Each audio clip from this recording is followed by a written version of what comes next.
샬롬. 갑자기 샬롬 무슨 뜻일까요? 이스라엘식 인사입니다. 샬롬 뜻은 평안하십니까? 라는 인사입니다. 다시 한번 샬롬, 평안하십니까? 요즘처럼 힘든 시기와 또 무더운 날씨 속에서 정말로 꼭 필요한 단어 뭐죠? 평안이지요. 정말 평안하고 싶습니다. 그런데 세상은 절대로 평안, 완전한 평안을 줄 수 없습니다. 오직 온전한 평안은 하나님만 줄 수 있는 것을 기억하면서 오늘 하루도 하나님께 감사의 기도를 드리는 여러분 되기를 바랍니다. 아멘. 오늘 우리가 함께 드릴 찬양, 제가 개인적으로 너무 좋아하는 찬양입니다.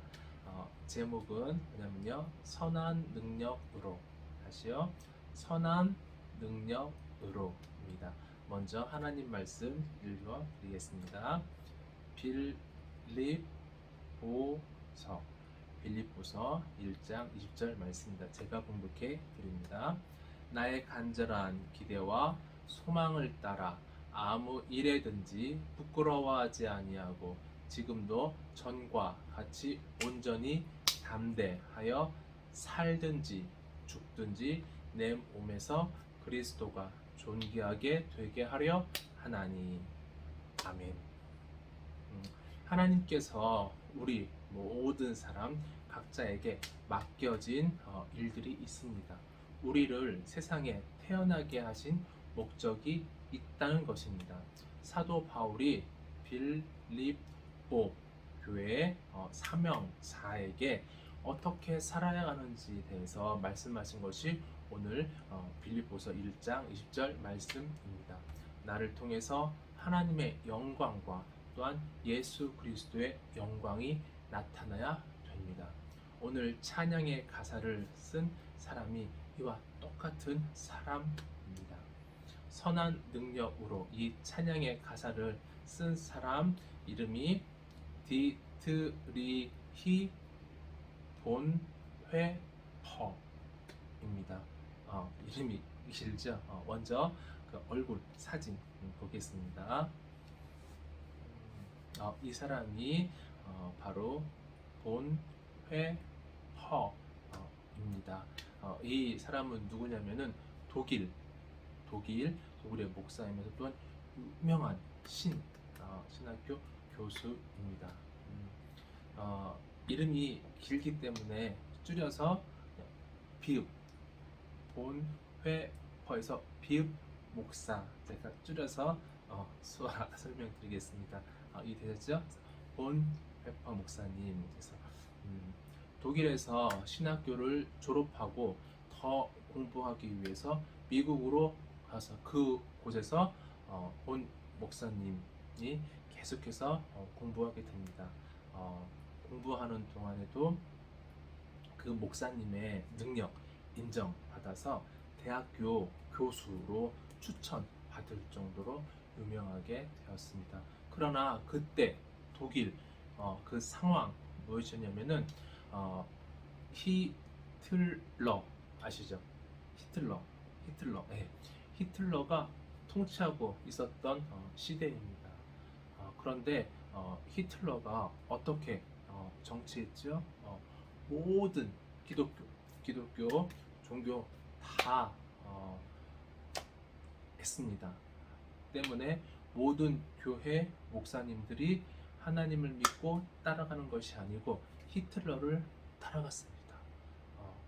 히틀러가 구세주라고 인정하면서 히틀러를 따르게 되었습니다. 결국 뭐죠? 독일 안에서의 모든 믿음 완전히 무너지게 되었습니다. 본 목사님이 그 소식을 듣고 계속해서 미국에 있지 않았습니다. 미국에 있었으면 어떨까요? 평안한 삶을 살 수 있었습니다. 그러나 본 목사님은 평안한 삶, 모든 것을 다 포기하고 독일로 다시 날아오게 되었습니다. 독일에서 올바른 믿음 가진 교회를 다시 개척하고 또 하나님 말씀을 전하기 시작했습니다. 그리고 히틀러 죽이기 위한 암살단 모임에 가입하게 되었습니다. 결국 독일 나치 히틀러 그 정부가 망하기 전 3주 전에 붙잡혀서 죽게 되었습니다. 그런데 그 본 목사님을 지켜보고 있었던 그 감옥 안에 병원 스님이 본 목사님에 대해서 고백했던 글이 있습니다. 제가 읽어드리겠습니다. 그 본 목사님이 있었던 방의 문을 보고 그 본 목사님이 항상 옷을 벗기 전에 바닥에 무릎 꿇고 자신의 주 하나님께 진심으로 기도하는 모습을 보았다. 그 의사 선생님은 이 사랑스러운 사람이 기도하는 방식을 보고 아주 큰 감명을 받았다. 어찌나 경건한지 하나님이 본 목사님의 기도를 응답해 주셨을 거라고 확신할 정도였다. 본 목사님은 죽을 때 다시 짧은 기도를 드린 후에 용감하고 침착하게 계단을 밟고 올라가서 교수대 위에서 죽었다. 지난 50년 동안 의사로 일하면서 본 목사님처럼 경건하게 죽음을 맞이한 사람을 본 적이 없다라고 고백하고 있습니다. 선한 능력으로의 가사는 이 본 목사님이 죽기 전에 약혼자에게 마지막으로 전달했던 그 편지 안에 있었던 시의 내용입니다. 그 시의 내용을 가지고 찬양으로 만든 것이 선한 능력이라는 찬양입니다. 이 찬양은 여러 학교 교과서에도 기재가 되었고 또 교회 찬송가로 널리 불리게 되었습니다. 이 본 목사님이 하셨던 말씀 중에서 뭐가 있냐면은 내가 하고 싶은 일을 하지 말고 옳은 일을 하려고 노력해라 라고 하는 것이 있고요. 또 악한 행동, 악한 여러 가지를 보고 침묵하는 것은 곧 뭐다? 악과 마찬가지다 라고 말하고 있습니다. 또 죽기 전에 하셨던 말씀이 있습니다. 이것이 마지막이다. 그러나 나에게 있어 새로운 삶의 시작이다 라고 고백하고 숨을 듣게 되었습니다. 이 말씀을 묵상하면서 지금 우리나라와 상황의 비슷함을 느낍니다. 지금 코로나 이 상황 생기고 후에 교회가 핍박 많이 받고 있습니다. 왜 그럴까요? 교회에서 정말로 코로나 확진자가 많이 생겼습니까? 교회 통해서 코로나가 많이 확산되었습니까? 아닙니다. 올해 2월에 중대본 질병관리본부에서 발표한 자료가 있습니다. 뭐요? 교회 안에서 예배로 인해서 코로나가 확산된 적 없다라고 이미 발표했습니다. 그런데 지금 수도권 이장에서 4단계로 결성됐죠. 형이 됐는데 다른 곳 장사하는 곳 아니면 식당 아니면은 백화점 아니면 영화관 아니면 콘서트 파티하는 곳 이런 곳에는 중지하지 않았어요. 오직 교회 예배만 중지했습니다. 왜 그럴까요? 제가 좀 전에 설명드렸던 히틀러 시대 때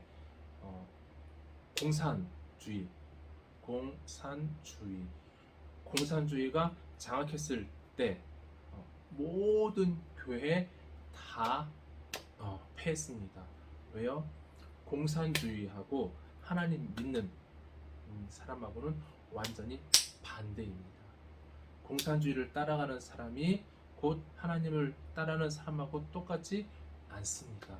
완전히 반대예요. 때문에 히틀러가 가장 싫어했던 사람 누구였죠? 많이 죽였던 사람 누구죠? 네, 맞습니다. 유대인이에요. 하나님을 믿고 오직 하나님 한 분만 의지하고 살았던 사람을 가장 싫어했습니다. 제일 먼저 죽이려고 했던 것이 바로 유대인입니다. 마찬가지입니다. 공산주의하고 하나님과는 절대로 화합할 수 없습니다. 아마 우리나라도 조금 다르지 않다고 생각을 듭니다. 하나님을 정말로 섬기고 하나님을 두렵고 하나님이 정말 이 온 세상 창조주임을 고백하고 인정한다면 교회 안에서 예배를 중지하지 못했을 것 같습니다. 하나님 한 분만. 지금 상황을 보면은 어떻게 되죠? 불교나 아니면은 천주교나 다른 종교 대해서는 큰 문제 없습니다. 방해 없어요. 그런데 네, 교회만 예배를 중지하고 있습니다. 그런데 더 안타까운 것은 무엇이냐면 신학교 교수들도 믿음, 기독교 각 단체 많이 있죠. 장로회도 있고요, 감리기도 있고요, 여러 가지 각 교단 단체들이 이 정부 명령에 대해서 거부하지 않고 그대로 순종한 것입니다. 이 정부 명령에 대해서 어떠한 건의도 하지 않았어요. 하나님께서는 하나님 말씀에 보면 뭐죠? 안식일, 주일을 거룩히 지키라라고 명령하고 있습니다. 그런데 우리나라의 교회 안에서 하나님의 명령보다 이 세상 정부의 명령에 대해서 더 순종하는 모습 보면서 너무나 안타깝습니다. 여러분은 예배를 거룩하게 지키기를 바랍니다. 하나님께서 나중에 보시고 예배에 대해서 거룩히 지키지 않은 것에 대해서 책망하실 것 같습니다. 이 영상 보시는 여러분들 더 열심히 기도하시기 바랍니다. 특별히 한국 교회 목사님들을 위해서 또 한국 교회 예배 회복을 위해서 더 열심히 기도하시기를 바랍니다. 지금은 영적 전쟁 때입니다. 마지막 예수님 다시 오신 재림의 날이 가까웠던 증거입니다. 사탄이 더 열심히 믿는 사람들을 핍박하고 방해하는 시대입니다. 영으로 깨어나기를 바랍니다. 빌립보서 말씀처럼 하나님 앞에서 우리가 부끄러움 없이 담대하게 나를 통해서 주님께 영광 돌리는 우리가 되기를 바랍니다. 그럼 마음 가지고 선한 능력으로 찬양 다 같이 찬양 부르겠습니다.